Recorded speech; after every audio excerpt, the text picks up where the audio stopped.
Hey, what's up? What's up? What's up? What's up, family? How y'all doing? Welcome to another edition of Wisdom Wednesday. Hey, I just want to get right into it. Once again, thank you, thank you, thank you for all of those people that I talk to and they let me know that these messages are helping them. I always say if it's something good, it came from above. So understand it's not coming from me, it's coming from above. If I'm speaking to you to a situation that you may be going through. So it's so crazy. It's so crazy. I just got off the phone with this young lady. I was student loans, you know how those things go. And yes, I'm still paying those student loans. Everybody talk about, yeah, you got your, yeah, I'm paying those student loans. I didn't have a uncle or a aunt who could swipe a card and make it happen for me.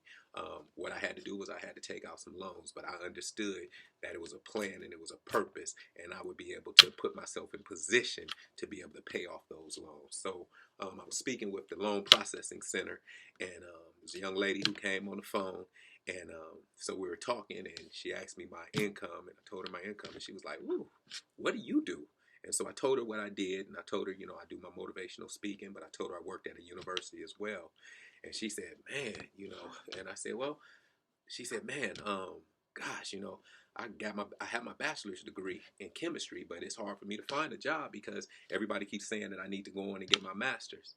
And this is what I said, and I didn't know this individual, but this is what I do. Those of you who know me, this is what I do. I'm always speaking to people.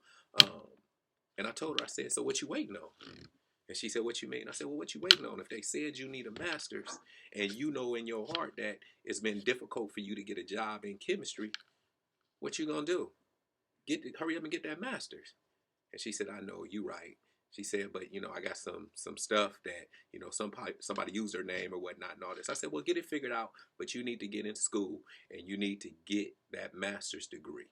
And she said, "I know, but," I said, "You know what? You keep saying these buts." I said, "So what'll happen is you need it 5 years from now, 3 years from now, you're still gonna be saying, 'I know I need to get it.' And those 3 years or those 5 years are gonna pass you by."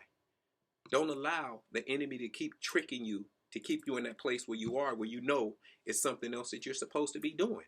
Point blank, it's something else that you're supposed to be doing. But we allow ourselves to get so stuck in that place, knowing we're supposed to be over here. That's the enemy. That's the enemy trying to tell us all of these different things that we can't do. You can do whatever you choose to put your mind to, but you just haven't made the choice to put your mind to it and get it done.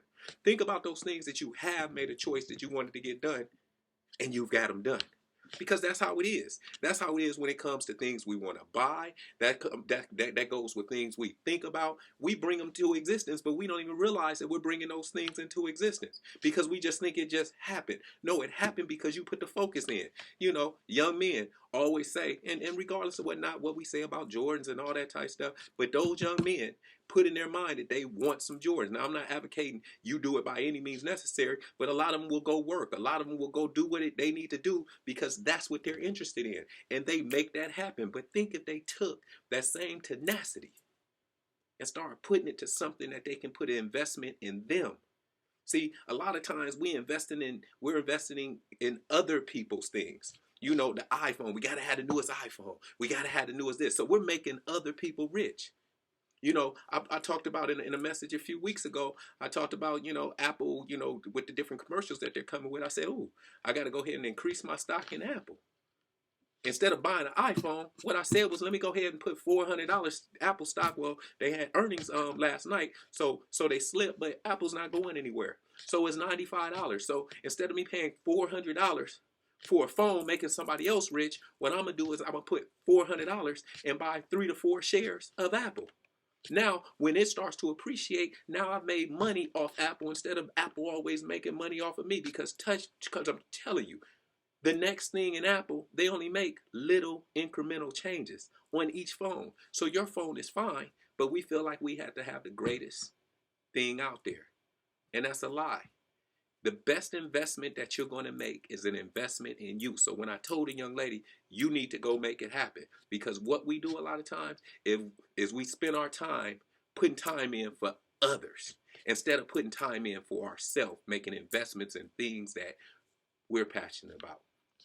See, I do a phenomenal job at Grand Valley, working with my student athletes. Do a phenomenal job because I love it and I'm passionate about it. But I'm also passionate about my other companies, you know, my real estate company. I'm excited about my t-shirt companies. I'm excited about my philanthropy work with Young Black Making a Difference. I'm also excited about speaking around the country to young men and young women and getting them to understand that they have a purpose and they have a promise. So I'm making an investment in me and my future for my family. You know, so that's what we need to do is we need to make investments in ourselves because that's what's going to pay off instead of these temporary fixes. So I told that young lady, let's get it done. So we ended the conversation. She was like, you know what?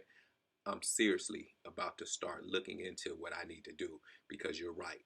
I got to start investing in me. All right, I know this is a long message. I hope you stuck with me. If you didn't, I get it. But if you did, understand, make an investment in you. And also, as I always say, you can live phenomenal or you can live ordinary. It's your choice. Peace. All right, I'm out.